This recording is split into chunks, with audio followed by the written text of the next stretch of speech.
we go. So it's an exercise in futility, if you will. You know what I'm saying? If that makes sense. I don't know. No, it is, because what it comes down to is we treat it. It's exercise in futility with a utility, because it's like any other utility. You expect it to be up. I mean, 100% of the time. Oh, totally. It doesn't matter if you sign the form that said 98% or 97%. You expect it to be up 100% of the time, and if it's down for a second, you're mad. This is bullshit. Why am I paying you for? Exactly. Well, I think the respite for me is that I used to be on the other end of that, taking calls from people that were pissed off because their internet went down for 2 minutes and they wanted a $50 credit on their bill. And it's like, well, let's talk logically here. Seriously, So $50 because this went down for 2 minutes. Yeah. Seriously, people get overzealous like that. They would be like, I couldn't do this thing I really needed to do on the internet, so I demand that you give me this. And I just feel like, I don't know what to tell you, man. Like, it's the internet. It's fallible. Technology is not perfect. The world is not perfect. Life is not fair. Yeah, and we never guaranteed you this, perfection or whatever. I mean, it's that we could do a whole other podcast episode about my time at internet service providers, yeah. Customer service, I'm sure Thomas has some stories. I'm sure he does, yeah. He knows. We can sit around and talk shop. He's cut from that cloth for sure. Well, you guys worked at the same place. I never really did internet service provider support, but I did. Yeah. Hey man, it's great to hear your voice, man. It's great to actually get to talk to you. I mean, so this is like, when did we do the Guided by Voices episode? That was at least a couple of months ago, right? I think it's at least 6 weeks back. It's like May, I want to say mid-May maybe.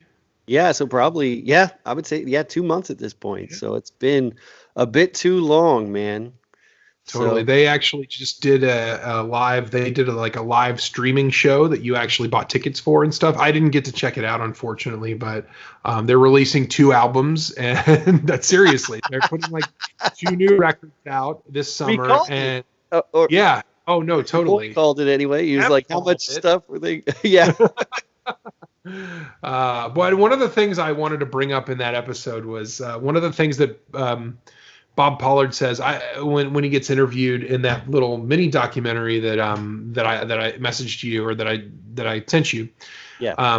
This guy says they're all playing basketball, and the guy interviewing says they say that you can write 6 songs while you're on the pot, and he goes, yeah, and 3 of them are good. I saw that moment. It's true too, man. I've really enjoyed it. It's been one of the soundtracks of my my quarantine. I know I've said that already, but I mean, it's still true all this time later. I've been listening to, especially the Propeller stuff, but I really enjoy it a lot. Yeah. So it's been a good discovery. What else? When I have the chance to since last time. Sorry. What have I been listening to lately? Well, the stuff kind of in preparation for this, of course, has been more recently. Sure. Yeah. Yeah, it's I'm still. I don't know if I brought it up, but I've been obsessed with this Sons of the Pioneers record. The Cool Water. Roy Rogers, is that? It's kind of like that. It's not. It's not actually Roy. I think they may have done some stuff together, but it's but it's real Western music, like straight up Western music. And it's interesting because when I was a kid growing up in Texas, there would always be people who are like, "Man, we shouldn't even call it country and Western. Forget the Western. It's just country music, all right." And it's funny because what I've realized is I think I like Western music and not really country music. I think it's sort of. It's interesting you bring that up. So is there a deviation between Western and country? Is it not twangy or something, or what? I don't know. I'm interested. I'm kind of being facetious because modern music is rarely called country and Western anymore. It's usually just called country music. So, bro country. It's not bro Western music. Bro country and Western. Yeah, bro country and Western. That's big. Sounds like I love BC and W. Yeah, it's. Bad TV sketch or something. The more I've always said about country and Western that I love it, the more it ventures toward folk music, and the more it sounds like actual music of the West. It's more interesting to me, and it doesn't have to be just like old. But because I like Johnny Cash and I like Garth Brooks and stuff too. It's all that stuff is fine. Do you really? you like Garth Brooks? I'm not like sitting at home rocking out to No Fences or anything like that. Like that's not something I'm popping in all the time. But I don't think I'm not going to go. I'm not one of those guys who goes hard against like all country music. Because I think there's good stuff there. Sure. But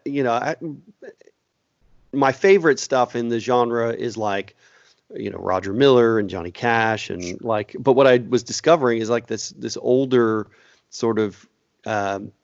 Well, if people are listening to this right now, I would say check out "Cool Water" by Sons of the Pioneers. It's I don't know, it's very evocative of the sweeping plains and all this, and there's a kind of Hollywood element to it. But when I think of Hollywood country, I think of like the 70s and 80s and kind of pop music that's kind of got a country twang. But this is more like cinematic, like it would be the background music of a John Ford movie or something, Okay.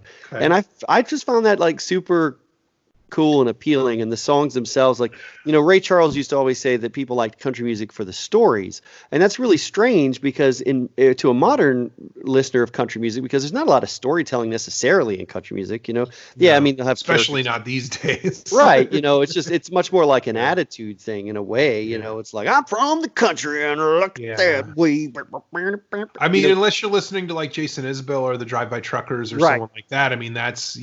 But now you're almost getting into alt country territory. Exactly. You know what I mean? Yeah, for sure. Yeah. But they definitely like carry the torch for the what I would consider classic country stuff that I like. Of course, yeah.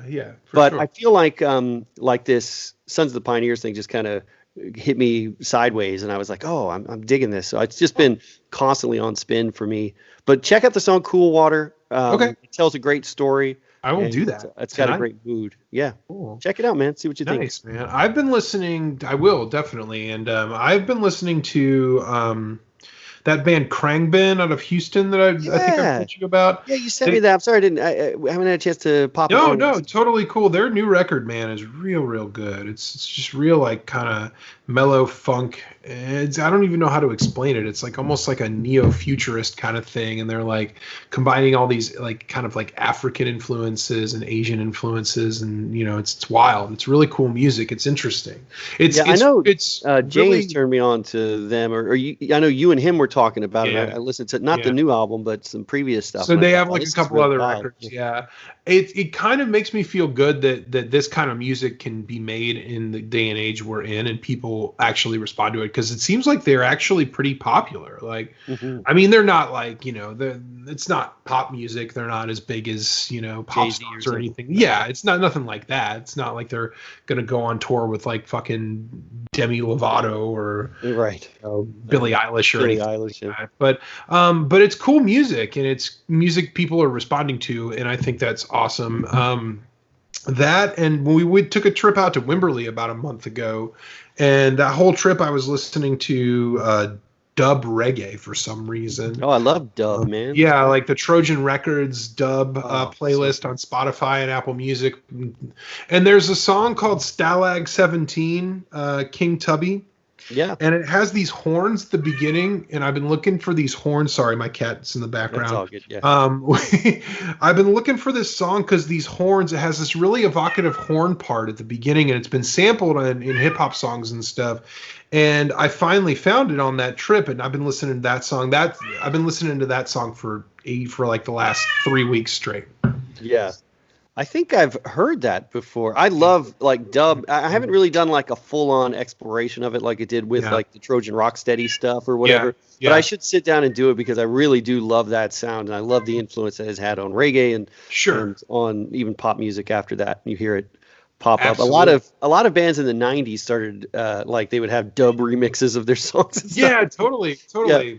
When dubstep came out, I was like, well, I like dub. Maybe I'll like dubstep. And it was like, it has nothing to do with it. It's nothing like dub. Apparently, dubstep was called like UK grime, or no, well, UK grime is hip hop, but it was called like UK garage or something like that.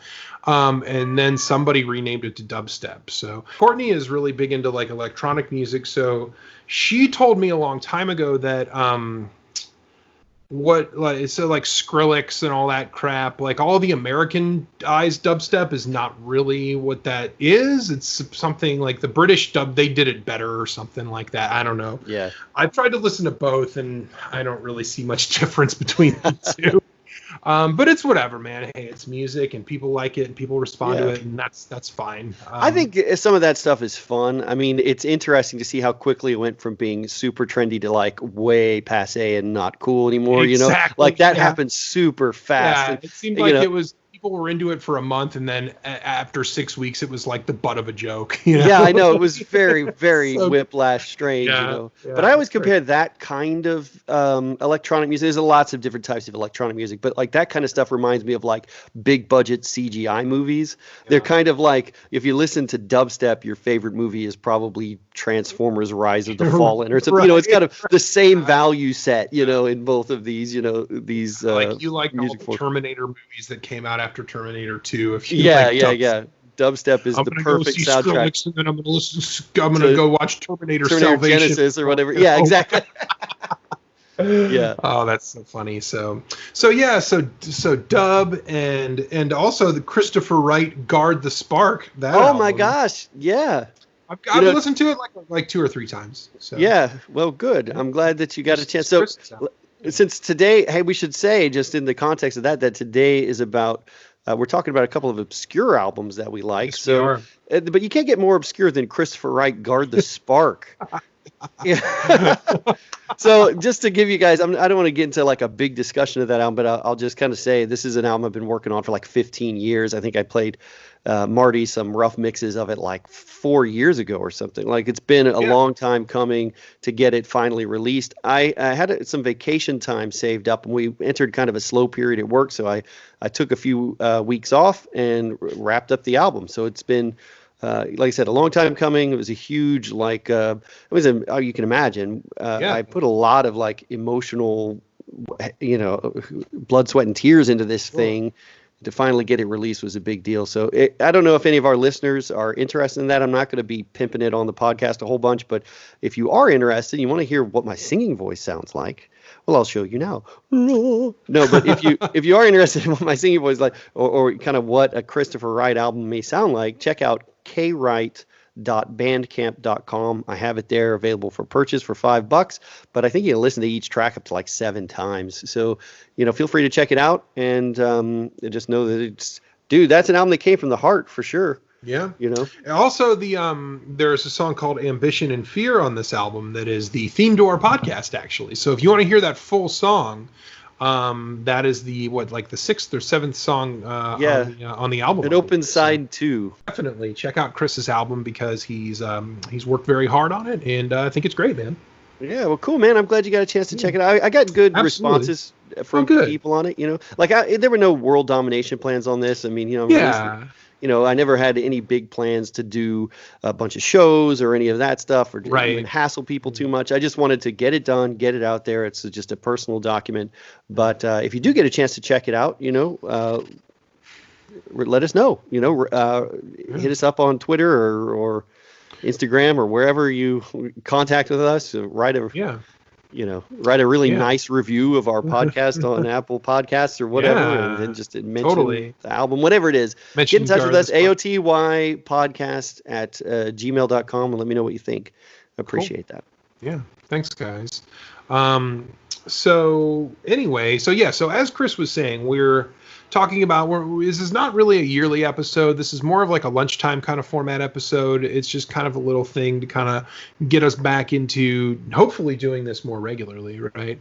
But basically, we're just going to talk about 2 kind of obscure albums that we've both been listening to since the quarantine, and I don't know how you want to start. Do you want to do yours first? Or well, you know mine? what? Let's talk real quick. I had a thought. Let's do yours first, but before we even get into that, I want to talk about the idea of obscurity, like listening to obscure music for a second, because we were just talking about dubstep, right? And like dubstep, at least at a time. Now it's not really hot anymore, but you know, there was a time where it's like, you know, that was the thing that was happening, and so people were listening to it because it's happening now, or like trap beats or whatever people are listening to, right? Like there's a new album out this week and they listen to it. And I think there are some people who consume music like almost week to week. It's like if it's new, totally. It has a great value on it. Or if it's big and popular, it has a great value on it. And it's very much like trying to stay engaged with the culture. There's a huge drive for listening to music, right? And I felt that drive at one time, especially when I was younger, But I think if you love music, eventually you're going to start collecting a bunch of weird records that nobody else has ever heard of before, and you just have to there's no nobody wants to talk about, the music that I've got on Goodbye Babylon, a collection of 1920s crazed preacher sermons and stuff, right? Like, nobody wants to. I want to hear that. You gotta hear it, man. Amazing. And it's it's so wild and so awesome, and I love it so much, but it's also like some of the most obscure music ever on earth. You know what I mean? Like, it's not something that you can just strike up a conversation at a party. Sure. Have you heard this record? Nobody has. Yeah. We would be one of 300 people that have heard this album. Exactly. You're like, hey, what are you really into? I'm really into the new Fiona Apple. What have you been listening to? Oh, since Sacred Harp Singers from 1923. Yeah. That's kind of a conversation killer. You know what I mean? So I just wanted to get your thoughts on that, though, because there's the other side. Of course, there's always people like indie rock people who the more obscure, the better. And, what do you think? Do you think most people care about, whether the music that they listen to is a part of a broader cultural conversation going on, or do you think they just like what they like? I kind of think they just like what they like, to be completely honest. I don't think a lot of people put thought into how the music impacts the culture and what they're doing plays into that whole conversation. I don't think people think about context a lot, if that makes sense. Yeah. Yeah. So. And I'm not going to say that you're wrong. I do know that sometimes it's a challenge that I feel like we have on the podcast because we're not talking current, if I told people at work, we're doing 1969 this week. And they're like, who was alive then? None of us. Yeah. So suddenly it's completely irrelevant because it's not something they've encountered before. So I don't know. I don't have a lot of strong feelings about it. I just wanted to kind of broach it as a topic, whether or not we thought, hey, the obscurity of the music we talk about sometimes, or even the music we listen to. There's so much music that's been created in the world since the beginning of when music started to become recorded and documented that we're never ever going to be able to listen to it all. It's just not possible. Everything music and Spotify is maybe 7 to 10% of all the music that's actually been created. It might be a little more than that, but there's way more music out there that you're never going to hear than there is music that you are going to hear. So at some point, the kind of dilemma that you're posed with as people like us, as people that are kind of music historians or whatever you want to call us, is what else is out there right now? I think some people like to kind of, what's the word? Some people really kind of like to, fetishize obscure music because it's something interesting and it's something that can maybe make them sound highbrow or something like that. Right. But I think some people also, and this is big in the vinyl community, especially people, like to hear this old music just because it's cool and it's different and it's something that not everybody knows about. It's like punk rock almost, it's a secret, and it's something that you are kind of blessed into experiencing, and it's not something that everybody will experience, and even people that do experience it might not get it or understand it. And I'm not saying that in a snobby way. I think that's okay, but I also think it's okay to listen to obscure music and enjoy it, and I don't think you should have any kind of chip on your shoulder for doing that. I don't think you should feel like a bloated asshole for wanting to listen to King Tubby or Toots and the Maytals. That's not even that obscure, really, or any of that. But there are people that you would run into. I had some guys at work hassle me because we were talking about the Temptations once, and they were just kind of like, "What is the old Temptations record?" Yeah. And I think they were just trying to give them a go. But at the same time, it was kind of like, I remember one of our buddies said, "Oh yeah, that's that podcast you do where you talk about old albums." And I was like, "It's interesting because yeah, they're old, but I don't really think of it that way because I think the music itself, like, either stands or falls on its own merit. Exactly. The age of it, like, you don't say, oh, well, Yeah. I would go to the Museum of Art, but it's just old paintings. Like, I want to see new paintings. You know what I mean? Like, I'm not gonna look at Rothko because that shit was made in the 30s. Come yeah, on, exactly. you know, like, come on. I don't know. Like, So it's I mean, there are criticisms you can draw towards Rothko, but at the end of the day, it's brilliant art, and yeah, that's not one of them. Like, you know, you can't really front on the fact that the dude was, you know, making shit in 1934 or whatever. But anyway, continue. I apologize for interrupting. No. I think you and I are on the same page about that. I guess I just wanted to kind of start our conversation about obscure music here because I don't think either of us are people who are on either extreme. I mean, clearly we're not like, hey, if it didn't come out this week, I don't care about it. Right. You know, throw out all my old records. The only thing that matters to me right now is Billie Eilish. You know, like, we're not those guys. But then we're not the other side either, where I think, you know, we only like it because it's obscure. It's not like exactly. It's not just like an exercise in being, you know, random and weird either. You know, like, there's a lot of bad obscure music. You know, but I also think that with a podcast like this, it's a great opportunity to highlight some records that may have been overlooked. You know, that people may not know about. You know, absolutely. So that's one of the reasons we wanted to do this. We may do this again at some point. It's actually an idea that we've had kind of from the beginning. I think you said. Before we even recorded the first episode, we were kind of talking about things we could do. Right. And I think you said, oh, it'd be cool to kind of talk about maybe some overlooked records or something like that. Like, you were given a list of things that we could talk about. So it's been something kind of been on the back burner for a long time, and I'm glad we're finally getting a chance to do it. Yeah, me too, man, for sure. So, and we picked a couple of doozies. I love that both the ones we picked are, I'm not going to say challenging records, but they're records that, you know, this podcast, we usually talk about albums that you almost can't make arguments for or against. You know, like, because of the nature of it, we're picking like the big album of the year for us. Right. It's almost always something that's a masterpiece. Yeah. And the albums that we picked are great albums, I think, but they're also albums you could have a debate about, which I think is going to be kind of fun, you know, to see kind of where the conversation goes with it. So it's a little different for our show. But let's talk about yours, man. What's your pick? Yeah.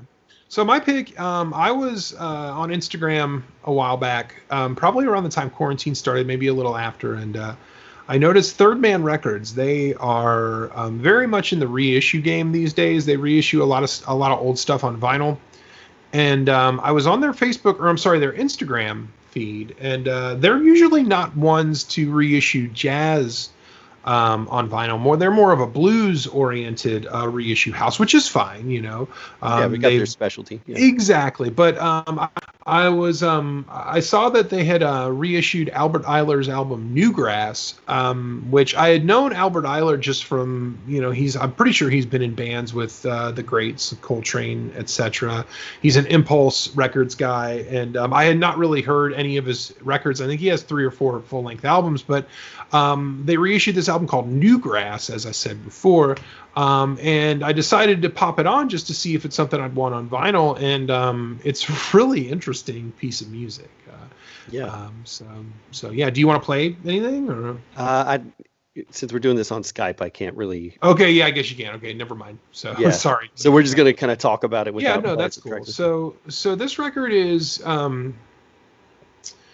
It's kind of, if you know anything about jazz, you kind of know that it's separated into a bunch of different eras and a bunch of different subgenres, like any other big genre of music. You know, there's hot jazz, there's cool jazz, there's hard bop, there's free jazz. Albert Ayler, I think, was one that played in the more of the free avant-garde kind of scene, where in a lot of cases, a lot of that stuff just sounds like noise. Like, it's basically the musical equivalent of Jackson Pollock or something like that. It's crazy stuff. And this album, he kind of tries to bring some other elements to the table, and he tries to kind of fuse free jazz and avant-garde with like funk and R&B and soul and even like pop in a way, you know. It's crazy, man. So yeah, I was on my way to pick up dinner one night, and I put this on the way.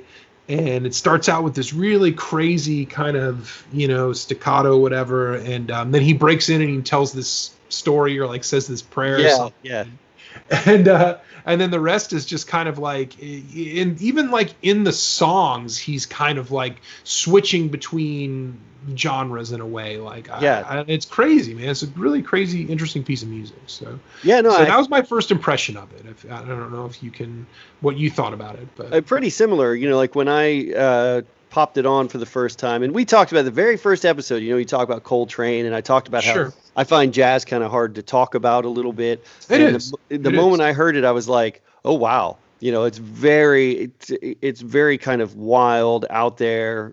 Free jazz, which I don't know much about. I mean, I've had me neither. Ornette Coleman and guys like that. Like that I've heard, but I don't really know that world, And I was like, this is wild. And then he starts, like you said, telling this kind of, it's almost like a sermon or something. Kind of a little bit, where he starts talking about we need to get together and we need to, like you need to pray for forgiveness and all this kind of stuff that he says. Right. And it kind of reminds me, like it's very much a 60s thing. Totally. Every now and then you will hear, like the other one that comes to mind is Phil Spector actually on the very last track of his Christmas album. So you've got this phenomenal Christmas album that's just almost ruined because the last track is like this instrumental version of Silent Night, and Phil Spector comes on. He's like, "Hi, this is Phil Spector, and I want you to know I just wanted to express myself today and wish good cheer to all of you." Are you serious? It's so dumb, and it's like, especially now that we know as much as we do about Phil Spector, it's so much like, I don't want to hear you wish anybody anything, Phil. But you're an asshole. My point in bringing that up is that it feels like there was a moment where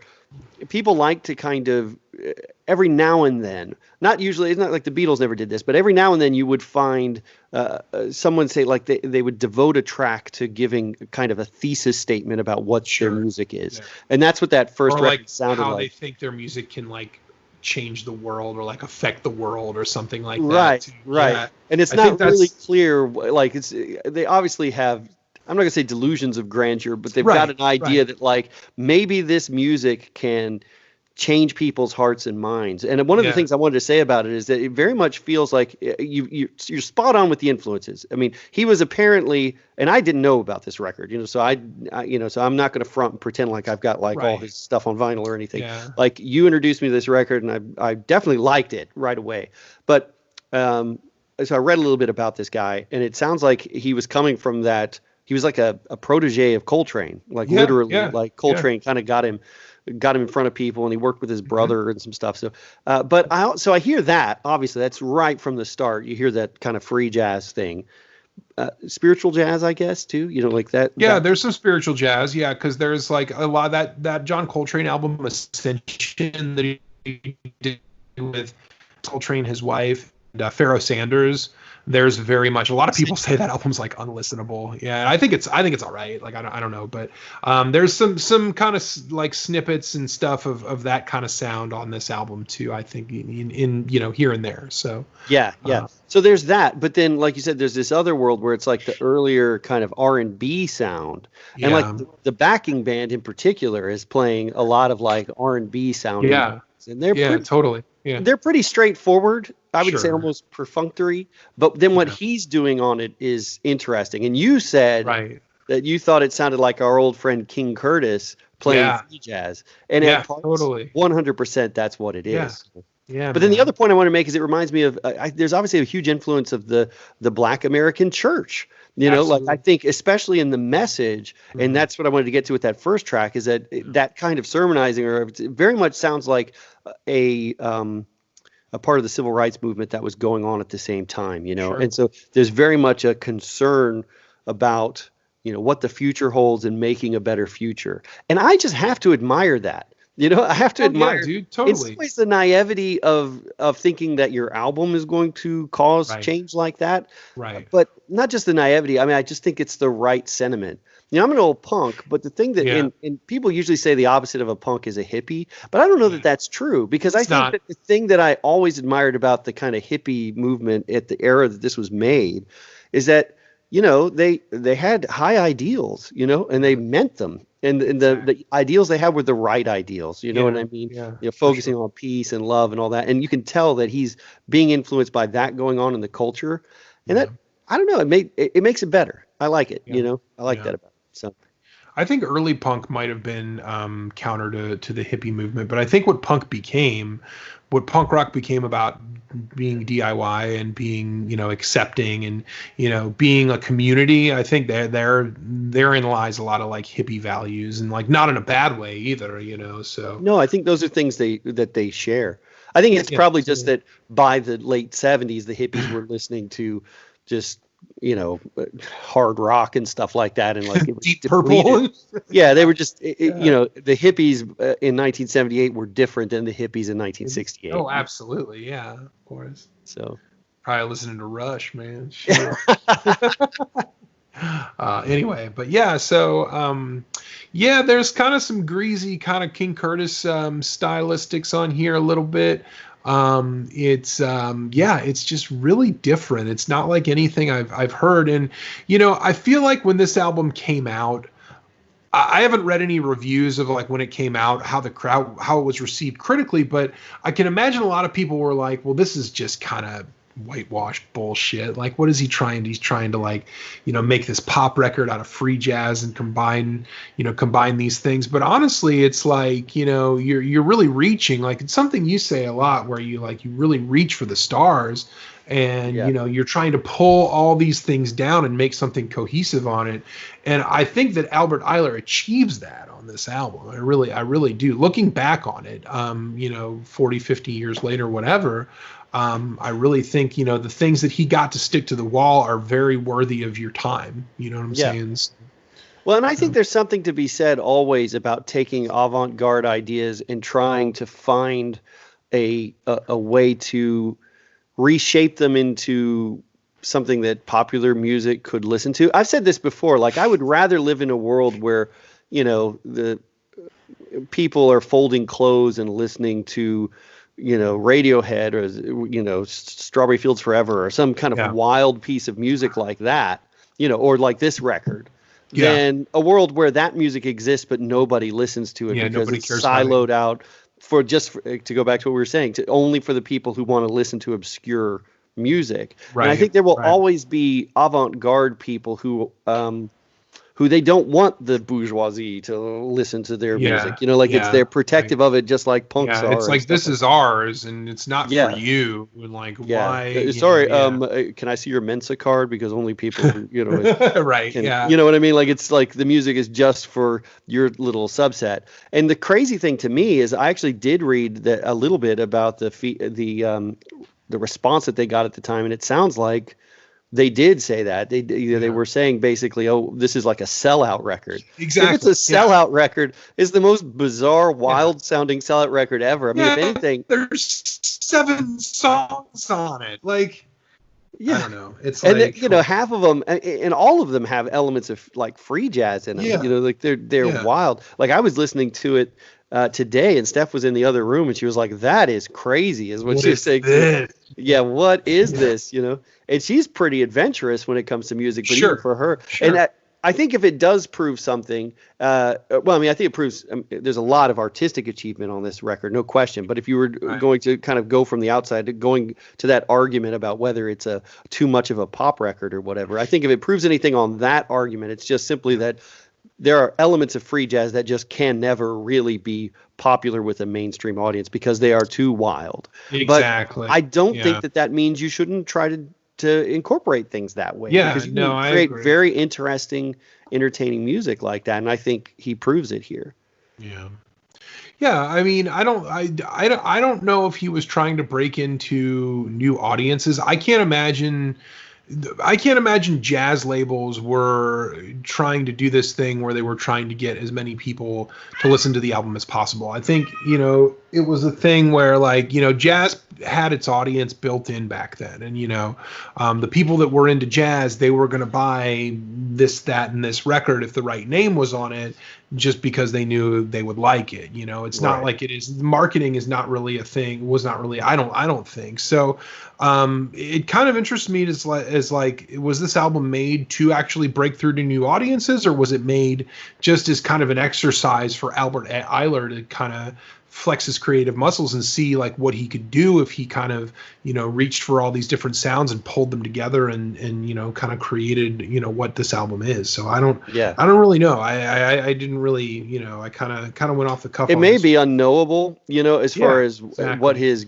what his artistic goal was for fusing those sounds. I was more responding to the argument that that's what he was doing rather than saying that was definitely what he was doing. The people who dismissed him at the time, I think, were being kind of short-sighted, and for sure. For a bunch of really adventurous avant-garde people to ignore the opportunity to fuse that with more straight-ahead R&B beats and to say, oh, well, this doesn't fit, is actually strangely closed-minded for a bunch of people who are supposed to be the most adventurous listeners out there. Sure.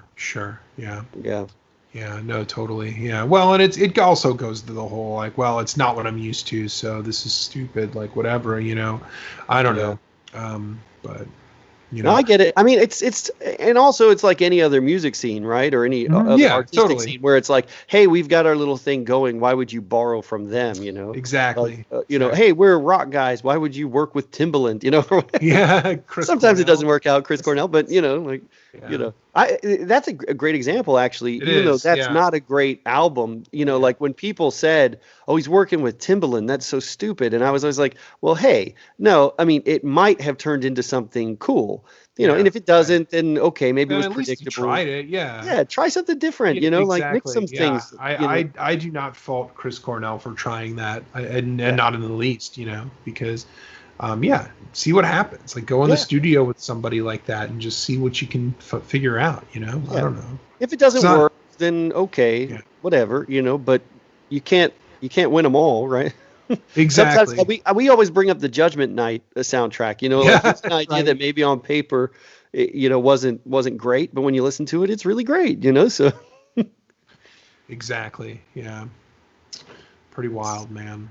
Cool. Well, I love some of the tracks. I love pretty much all the tracks on it, to be honest. Yeah, it's only 7 songs. It's pretty short. So yeah. I mean, everything's good. There's always Everybody's Moving is a lot of fun. That song and New Generation I dig too. The song New Generation was kind of kicks it off. But yeah, it's got some bangers on it. It's definitely worth your time. It's worth a listen. It's a weird, cool jazz record, and it's definitely something you should check out if you can. If you like it after listening to it streaming, it is available on Spotify and Apple Music. But yeah, Third Man has a vinyl reissue of it. You can order it from their website. That is not a plug. They are not paying me to say that. Jack, if you want to sponsor Album of the Year podcast, we would be more than receptive to that. Please email us at aot.podcast@gmail.com. Yeah, please do, because I wrote the guitar part to Seven Nation Army 3 years before you did. So you owe me one, dude. You owe me. You owe Chris, and then by the transitive property, you owe me, Jack. Just. I love that last track too, "Free at Last." Again, kind of goes back to the civil rights angle to it, right? Absolutely. Right. Yeah. Lyrically, it can be a little simplistic, but I'm okay. Again, I'm kind of okay with it. Me too.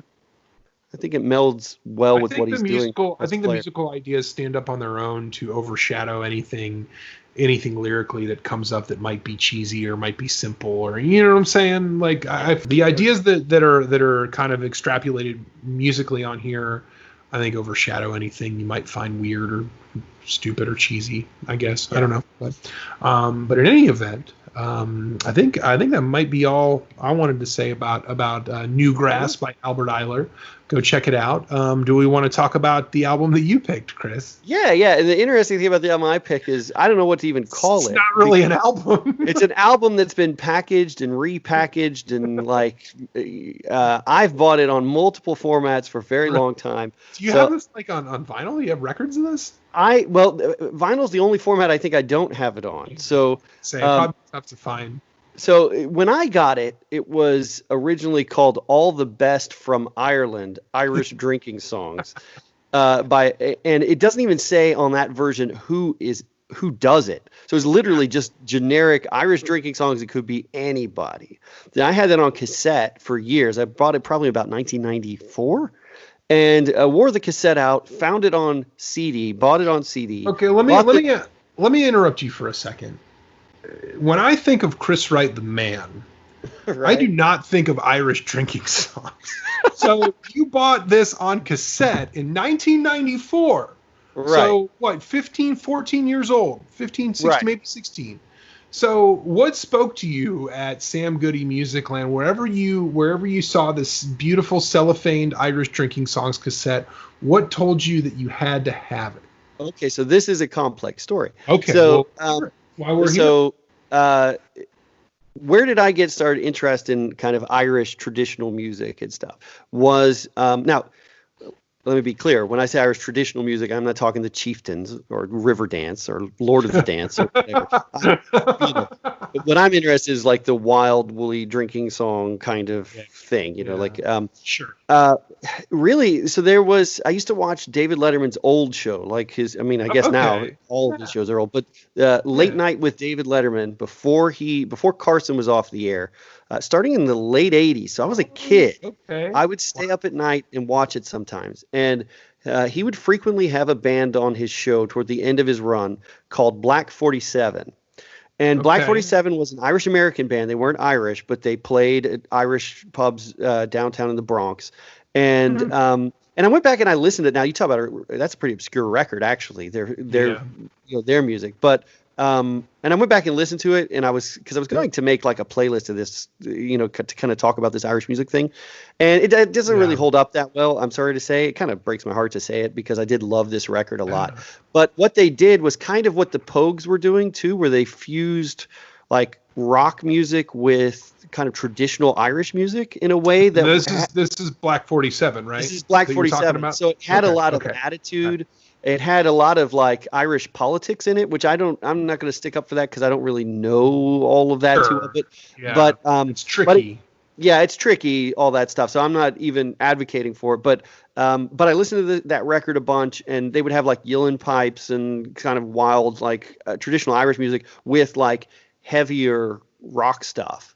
And I listened to it a lot, and it just kind of got me thinking about, well, cool, and they would make reference to like the kind of Irish national music sometimes in their songs. They would mention the song Dear Old Donegal, or some of these songs that they make fun of, like in one song about people trying to get him to play Danny Boy and things like that. So like it sort of made me realize that there's like this whole other cosmos of like Irish traditional music that I didn't know anything about.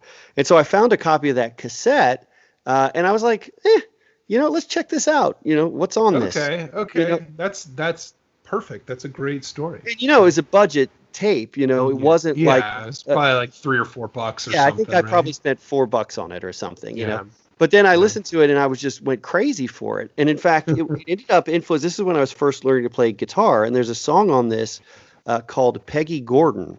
Name of the album, it's all the best from Ireland, Irish drinking songs, or sometimes 40 Irish drinking songs, because there's actually 2 albums, but it was done by a group called the Jolly Beggarmen.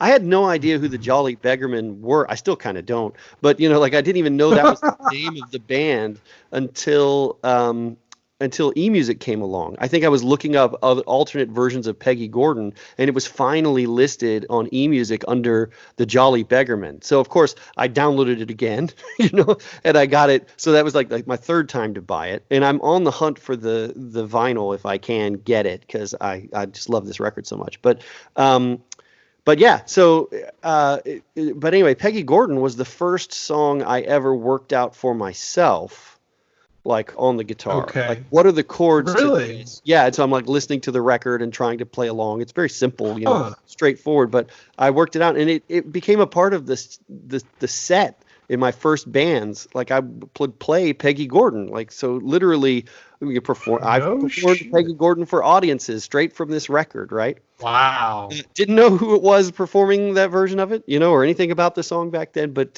sure. It became part of who I was, Well, that's really something, man. Did Peggy Gordon make you want to pick up a guitar? Like, is that what influenced you want to play music, or probably more the Beatles? Like the Beatles were, but I had like the sheet music for Beatles stuff that my dad had. So I would sit down and I would play.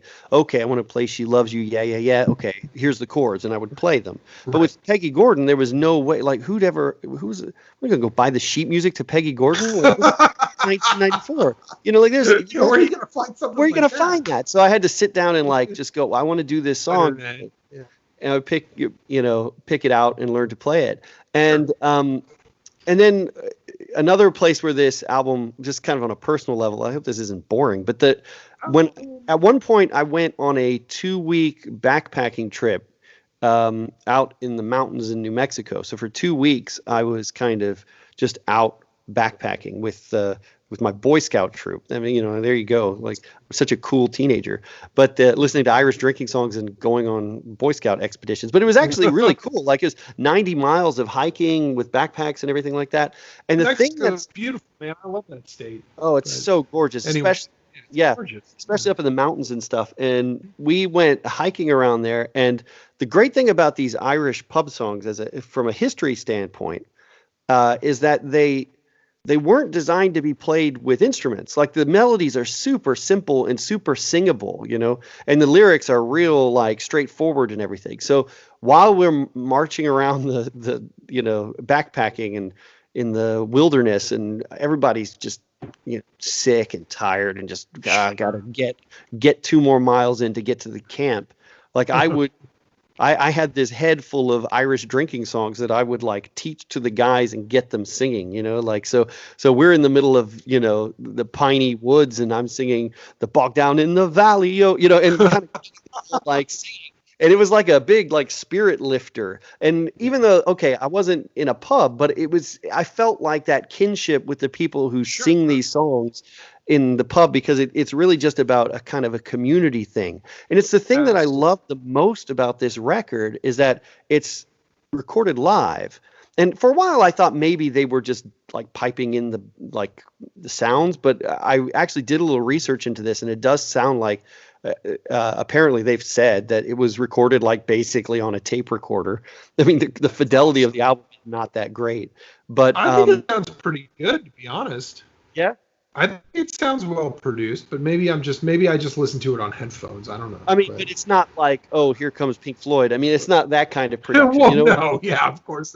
It doesn't have like sonics and crazy layers and all that stuff. But it also doesn't sound like a fucking Carcass album either. I don't know, but it's not. I mean, we did just talk about Guided by Voices, so it's not right. It's somewhere between Led Zeppelin and those early Guided by Voices records, I guess. But what I love about it is it's got something similar to the Harlem Square Club, Sam Cooke record, in the sense that now they're nowhere near the performers that Sam Cooke was. And if I had a choice, I would definitely go to the Harlem Square Club and not to whatever pub in Dublin this was. But it has that same thing where when you listen to it, I just kind of want to be there, with the 20 people that are clearly at this tiny little pub, playing all these old songs and just listening to them. I mean, at one point in Finnegan's Wake, clearly some drunk guy gets up and sings one of the lines. He's like, of course he does. So literally the singer just stops and somebody else sings one line from it, and then they kind of giggle and keep singing. And it's like, I don't know, it just feels like such a great vibe, And it's a great introduction to a lot of great old Irish songs. Yeah. Some of them very powerful renditions of them, actually, like Spancel Hill and Spanish Lady, which I think are both like actually really great from an artistic. But other than that, it's just more that I love the vibe of the thing. I think it's kind of cool vibe. What did you think, man? Like, did it surprise you? Did you think I don't know about this record, dude, or what did you think? So it's interesting. Give me a second. I'm fighting with my cat right now. Okay, so sorry about that. So here's the thing: when you told me this was your pick for this episode, the first thing I thought of, so I don't know what it's like in Texas, and when you were in your 20s, did you? I mean, I went out and went to a lot of bars and hung out and stuff, and I don't know if you had similar experience or not, but and that's okay, and that's all good, but there's something in the Midwest that is very emblematic of that part of the country, and that is the bastardized Irish pub. Chris, they're all over the place in the Midwest. If you can't, you can't. What do they say? You can't swing a dead cat without hitting an Irish pub. So yeah, and not to mention the bar that I used to watch NFL football in here in Austin, BD Riley's, is an Irish pub, and in fact, such an Irish pub that the actual bar was built in Ireland and shipped here to Austin and installed, cool. and so that's more of an authentic one, but the ones that were in Ohio and Cincinnati were quite fairly bastardized. There was also one in Florida by where my sister lived that I went to a number of times, and that place was kind of cool too. You basically like signed a dollar bill and stuck it on the wall and stuff, and like, you know, that kind of thing. There's all these dollar bills on the wall. It was kind of neat, but given that I used to go to some of these bastardized Irish pubs when I was in my 20s, I've heard probably like 2/3 of these songs being played by a guy on an acoustic guitar, because the only kind of music you can have at these places is 40 Irish drinking songs, Chris. Right. So exactly. Yeah. So I was like, well, I'm sure I'm gonna hear, you know, Finnegan's Wake. Yep, there it is. You know, Jug of Punch. Rover. Yep, there it is. So. Something that you said that really that's something that I felt when I was listening to these songs is like the communal aspect, is the you know you got this, but you have like, you know, bluegrass and polka, and like a lot of Americana music is shaped around very similar ideas and a very similar sense of community. You know what I'm saying? So I feel like, you know, Irish drinking music, Celtic music, whatever, shares a lot of similarity with American music because, you know, it's just talking about people and their lives, and, you know how I like to say warts and all. I mean, This is warts and all music. You know what I'm saying? Yeah. This is like, let's get drunk and, you know, kind of, you know, commiserate, you know, tear in my beer kind of thing. Let's just shoot whiskey and have a good time tonight. You know what I'm saying? Like, and that's what I like about this music. It's fun, and it makes you feel good. Like, there's no sad songs, and even the sad songs are happy, you know? Yeah. Like, how can you not like that? Like, you have to be an asshole to not like that. You know what I'm saying? So yeah, no, that's it. I mean, it's immediate music. It's designed to be immediate. It's designed if somebody across the bar starts singing, and then some guy's never met, you know, 20 feet over sings along, and then everybody's singing Jug of Punch or Waxy's Dargle. Yeah, and everybody's friends and having a good time, and it's good, you know. And you can sense that vibe when you listen to this record. And I want to kind of go talking about the Jolly Beggarmen as a group. So this was recorded in 1978, apparently. Really? And in the late 70s. Yeah. So this is 1978, and I'm not. I mean, obviously, there's not a lot of information about the Jolly Beggarmen out there, but I want to draw people's attention to. It's at mudcat.org. If you do a search for the Jolly Beggarmen, you will eventually find this on your Google search, and it's the longest, like slowest thread about a band ever, and it's pretty much the only discussion worldwide going on about the Jolly Beggarmen. So this has been literally, this thread started. Let me go back like here. A message board, like post. A message board post. Wow. So the message board post starts on the 29th of May, 1998. And every couple of months, someone says something on it. I'm not kidding. The most recent post. The most recent post on this was the 13th of June, 2020. So literally 22 years. 22 years, this discussion in slow motion has been going on about the Jolly Beggarmen. But I want to read you one post that was on the 10th of September, 2011, from guest.Kathleen. And this is what she says about it. And I just think it sums it up great so well. Username. Yeah, great username. Guest.Kathleen. So look for her quote. Kathleen, we love you. Thank you so much for this quote. But here's what she says. 79, Dublin. Songs that brought the tears and questions of politics, love, and life. Laughter and dancing. Pints, late nights after hours, hot whiskey with lemon and cloves. Precious sharing of joys and sorrows through the songs, strangers that you felt you knew and knew you more than any had before through the music, the reactions to the words and the beat, the flash of an eye, the smoke-filled rooms and the smell of the fire. I think of that time and place. Never said goodbye. Still in my heart. Yes, I remember them well. Wow. I found that super powerful when I read that. That's like a fucking Rolling Stone. That's like something you'd read in a magazine. Yeah, it is so Good beautiful. God. But what I love about it is that she clearly got to be there, and that is so fantastic. Like I love that she has those memories, and that all these years later, I mean, she would still be cherishing them. I also love that when I listen to the record, I relate to it. That's what I feel like I'm missing by not being in the room. And now look, this record is not for everybody, and I don't want to overblow it and say like this is like the definitive version of these songs or anything like that. Since discovering this record, it brought me to things like the Clancy Brothers, who I love, and there's a song by them called "The Parting Glass," and their version of "Holy Ground," and like that I really adore that. You can make the case for the Dubliners, the Pogues. There are so many like great Irish bands out there.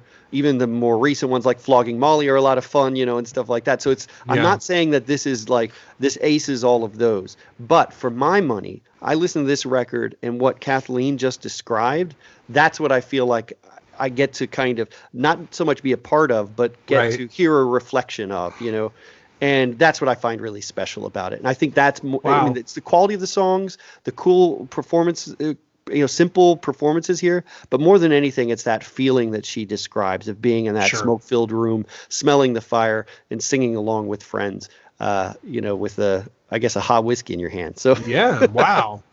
That's incredible, man. Yeah. I love how music can do that, man. I know. Isn't that the coolest thing? It is the coolest thing. Like, because it can basically bring all of those emotions can be brought out of you from, just listening to the music and just like letting it affect you in a certain way. And that's incredible, man. Like, I guarantee you Kathleen's book reports in high school were never that thought out and carefully crafted.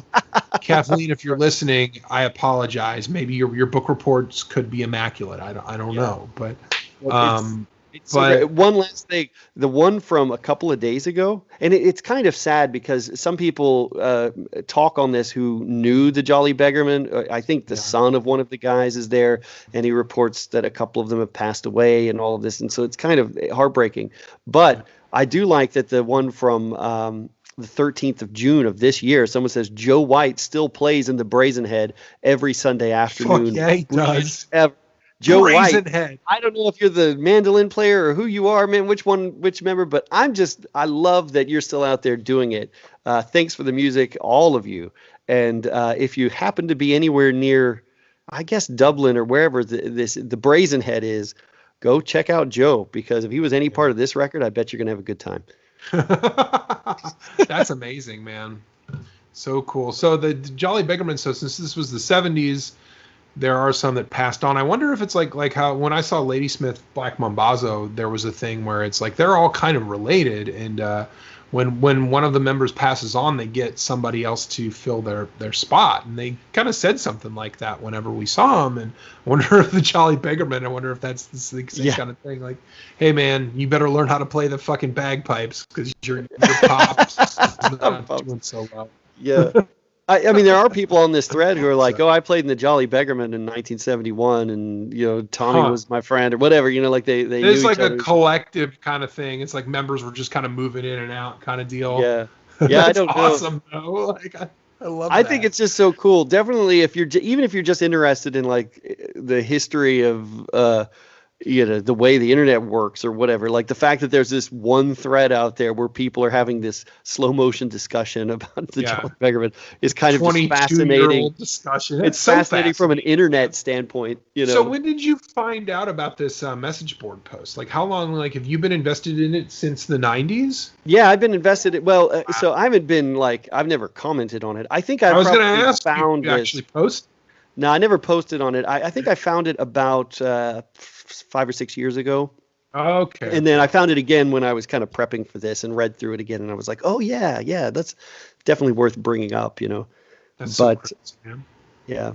It's a fun record, man. I love I mentioned the Holy Ground. I've gotten to the point where both the Holy Ground and Big Strong Man are songs that I sing with my daughters, and so they now have cool. like they know how to sing. Fine girl, you are, and all this kind of stuff. And they'll sing like when I'm pushing the swing, that I'll be like, he's got an arm, and Evie will be like a leg, and just kind of sing along. So I don't know if it's a good parenting thing to be teaching your kid drinking songs, but she's got a few of those in her repertoire now. So that's great. I love it. I think you're doing it right. As I've told you that several times. So for those of you that may not be as familiar, Whiskey in a Jar is on this, and that's probably the most familiar song you'll find on this collection. That was covered by Thin Lizzy and later covered by Metallica. So that's a pretty, I guess that's a pretty big song, I would say. Yeah. I really, really, really like the Thin Lizzy version, if I'm being honest, man. I think it's so good, man. Like Thin Lizzy is great, and the way Thin Lizzy, I mean, that's a whole other discussion. But like, do you know the song Black Rose by Thin Lizzy? Oh, sure, yeah. Yeah, that's a really great track that kind of mixes a kind of Irish feel totally. You can hear their roots on that. So, but yeah, Whiskey in the Jar is so good, man. I mean, I even like the Metallica version because it hits so hard. Yeah, I agree. But obviously, I'd rather listen to Thin Lizzy. Yeah, I think they did the song justice by covering it. I think their version's fine. I agree. Yeah. So, but I love that you like that a song like that. It shows kind of how music, like you mentioned earlier, the way there's a similarity between Irish traditional, I don't even call it traditional music, but Irish drinking music or whatever, Irish folk music, and Americana. I mean, that's almost a direct line, and a lot of these songs are from the 1830s and stuff. Like, they're not all like more recent songs. Like, they really do. Like, if you look into the history of some of these tracks, like the Waxies Dargle or something, it goes way, way back. But a lot of that music is what influenced Americana in the first place, because the Irish and Scots, it's a slightly different thing, but they moved into areas like West Virginia and places like that, and that's what influenced bluegrass music, and which also was a part of country music and everything like that. So there's a direct line, and so you can kind of hear it. It makes sense when you hear, even though it was strange at the time to hear Whiskey in the Jar done by Metallica. The fact is, like, that is so sort of base at the core of pop music, or what eventually became rock music, that it works. And you can hear that it works. So, I think it's a cool way. Like, if you think to yourself right now, you're like, I don't know if I really want to listen to a bunch of 1.5 minute renditions of old Irish drinking songs. Like, just remember that, like, this is kind of the base code of like rock music. There's a lot of it's a lot of source code kind of stuff in here, believe it or not. Exactly.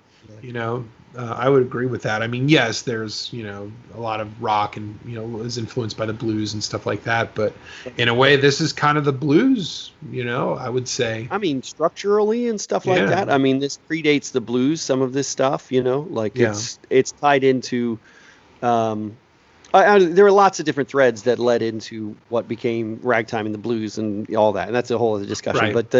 But this is one of the pieces of DNA. It's one of the great grandfathers of a lot of music that happens now. Sure, agreed. And it's just fun and corny, and and a good rave up music. So it's fun to listen to. I think because like the Jolly, what's the name of the band? I'm sorry. Jolly Beggarmen. Yeah.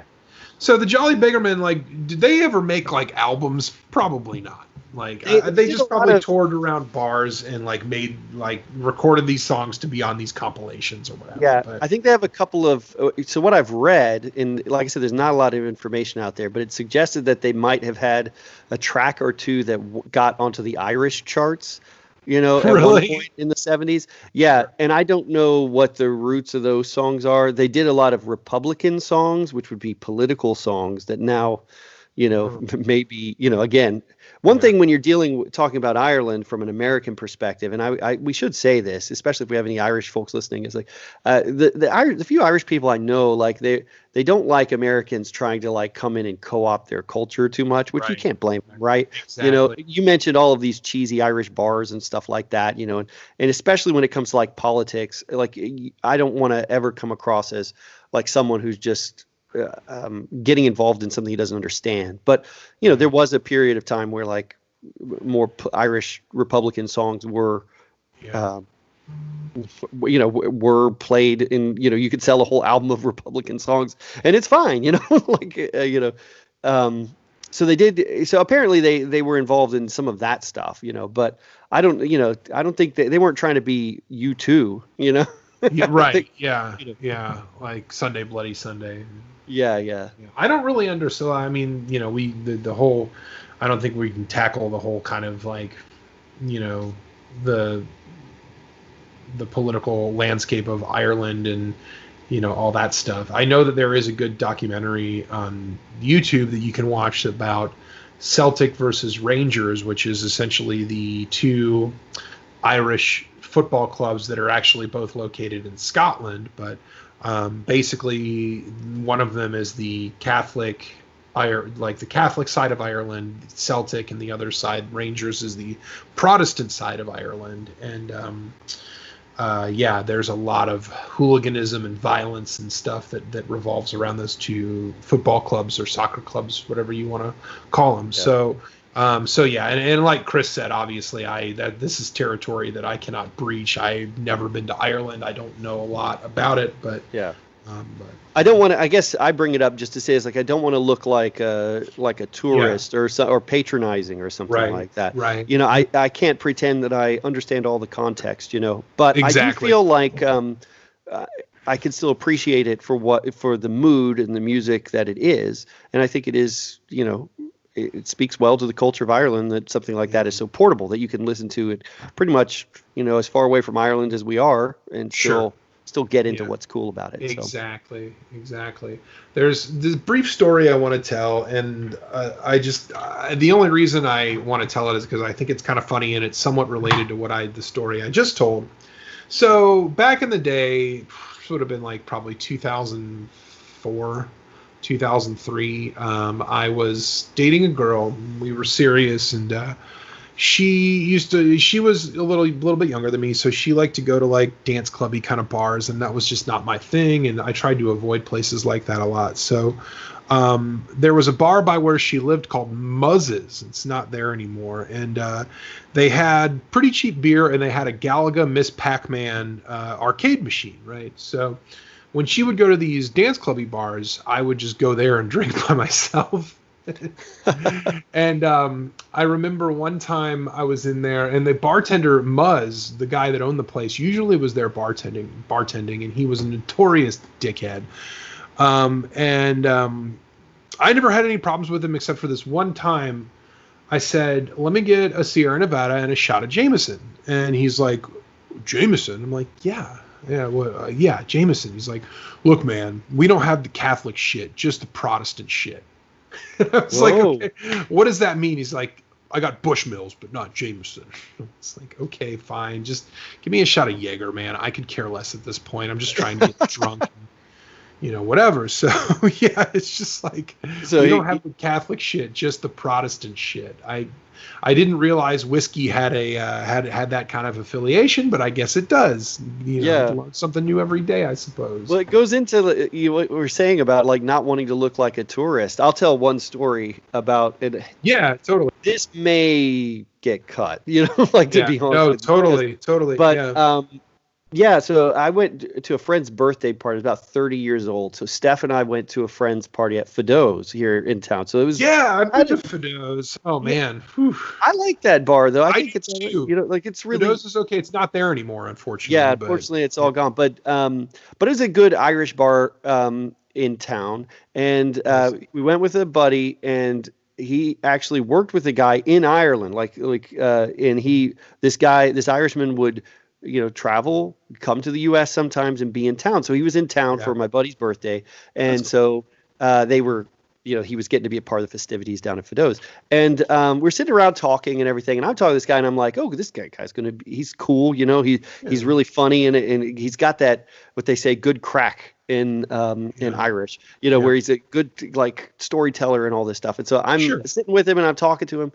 And I'm thinking we're going to be friends. Well, he starts talking to me about, my friend says, "Oh, you guys both do music. You should talk about music." And I talked to this guy, and I'm like, "Yeah, well, I kind of do rock music. What do you do?" And he's like, "Well, I only play music you wouldn't know anything about. I only play Irish Republican songs." Ooh. And I was like, I know a little bit about it, not much. And I was trying to be really careful not to be not to like step on any toes or anything. Yeah, but I know a few songs like A Nation Once Again and some stuff. Is it like that kind of stuff, or is it like newer stuff that I wouldn't know? And I don't know, like the moment I tried to step my toe in, I think he just decided he hated my guts. Wow. So as the night went on, he was like blowing smoke at me and stuff. And I didn't really, I would, and he was like, everything I said to him, he was like incredibly rude. And as he drank more and more, he started like talking to Steph more. And Steph wasn't drinking, of course, if you know anything about Steph. And he was very angry at me for not letting Steph drink. Like he had it in his mind that like it was my fault. You were keeping her from drinking or whatever. Yeah. And so as the night went on, like I just realized it's like I always think that, if you try to engage with someone in their culture, like, they'll usually appreciate it. This is one instance where I try to be aware, and I'm not even upset about it or whatever, but it's like sometimes trying to be engaged and come across like a tourist can backfire. And I guess I was like, I don't think I would ever act like that because it's just one guy, right? Yeah. But like, like if I went to Ireland and they were like, Texas, George Strait, Amarillo by morning, right? Yeah, and like that's your thing, me alone, and I imagine that's how he must have felt. Here, So that's the one time that Jolly Beckerman didn't really have my back, I guess. Yeah, it's funny, and this is kind of, I hate to say like this whole in the Midwest thing, like in Ohio, in Kentucky, in Indiana, whatever, a lot of people that have any kind of Irish heritage, they kind of wear it as this like badge of honor, and it all revolves around the fact that like I can fucking drink, and it's kind of it sucks because I hate the fact that's like that's all you think, like that's the only part of your culture that you can really sink your teeth into is the fact that you can drink. Like that's so dumb, and And then Muzz, the guy that, the bartender, like that guy probably was kind of the same train of thought. Like, who knows? I don't know. But he was probably just some asshole that was born, on the West Side and opened up a bar in Mount Lookout and decided that he wanted to talk shit to people and, not the Catholic shit, just the, I don't know. Like he didn't know probably what he was talking about. But I think the thing, and I think that's the thing that a lot of what I've heard, and again, I'm not speaking for anybody, but a lot of Irishmen feel about Irish Americans that everybody in America thinks they're a little bit Irish. I'm not Irish. I have some Scottish heritage, and I have some English heritage, Norwegian heritage, but I just love it for the culture itself. You know what I mean? Sure. And but I'll always regret that. I infuriated that guy that night, but I didn't. It doesn't really sound like your fault. It seemed like you were fairly diplomatic in that situation. Yeah, I didn't. It really did go down just like I described it. It wasn't a situation where I was I'm sure. Well, I know you, and I'm sure you weren't like in his face. I mean, what kind of what could you have said that would have? Like, I feel like once it was like, once he said, well, it's Irish Republican music, like there couldn't have been any response that you could have made that would have validated that statement. I think what he wanted is for me to go, I have no idea what you're talking about. I think he would have, he wanted me to kind of let the conversation stop there. Right. And then it would just carry on with whatever, like he was the guy who was into something I would never understand, and he didn't understand that he was talking to someone who would eventually have a podcast where he would talk about the Jolly Beggarman for 45 minutes. Like he didn't realize he was talking to somebody who really legitimately wanted to hear about his background, and I think he probably misinterpreted that as me being patronizing or something like, well, tell me, Mr. Irish guy, about your Irish political music, because I know a little bit about it, and that's not the way that I was trying to do it, but I think that's how he took it. That's how, So two interesting albums, huh? Is there anything else you want to say about the Irish drinking songs? No, I think we're good, man. I think I hope people enjoy it. Like I said, I don't think it's for everybody, but give it a spin. I guess the one last thing is like Apple Music. I guess a couple of the tracks have some weird artifacts in them or something. 2 or 3 tracks like skip a little bit, but everything else is good. Which is a mess, but we'll have to get some feedback going on that. But Right. but yeah, if you hear that, just skip ahead a little bit. You know, it's pretty good. Agreed. All right. Beautiful. Well, hey man, glad to be back in the saddle. You know, and let's definitely do this. Let's not wait another couple of months. We gotta exactly. Well, let's get it. One last thing. We recorded a new episode of How Have I Not Seen Die Hard? Oh, that's right. The Outbreak I episode. haven't got a chance to listen to it yet, man. Yeah, I forgot to drop it. No, that's my fault. I forgot to drop it where you could hear it. But yeah, that's going to go on the Patreon soon. So if you're still interested in that, man, me and Thomas did have a conversation about Outbreak. It was pretty interesting. Not a great movie. Patrick Dempsey in a Motorhead shirt. Yeah. You remember this film. Yeah. Well, I read an article about it when the quarantine started. There were a lot of like think pieces about Contagion and Outbreak and all those movies. And The Ringer had a piece about it, and I read and I didn't even realize that was Patrick. He's like, it's the guy that wrote it said something like, "It's your one chance to see Patrick Dempsey in a Motorhead shirt." Yeah, that movie, man. I mean, spoilers, but it's not. Don't watch that movie, guys. Come on, we got to make a better movie about pandemics. So, yeah. All right. Well, good, man. Well, enjoyed it, guys. Keep in touch. Yeah. Let us know what you think, and we'll be back soon. So you don't have to wait so long for another episode. We got it. Yeah, we're gonna try and do this, like get back into the swing of things, even with the yearly episodes, I think. And you know, because now that I have a mic and we have a decent setup and we can do this remotely. We're gonna start bringing content to the masses again. So I'm excited. Let's do this thing. All right, then let's let Ambition and Fear play us out, and we'll see you guys again very, very soon. Awesome. Thanks, guys. Thanks for listening.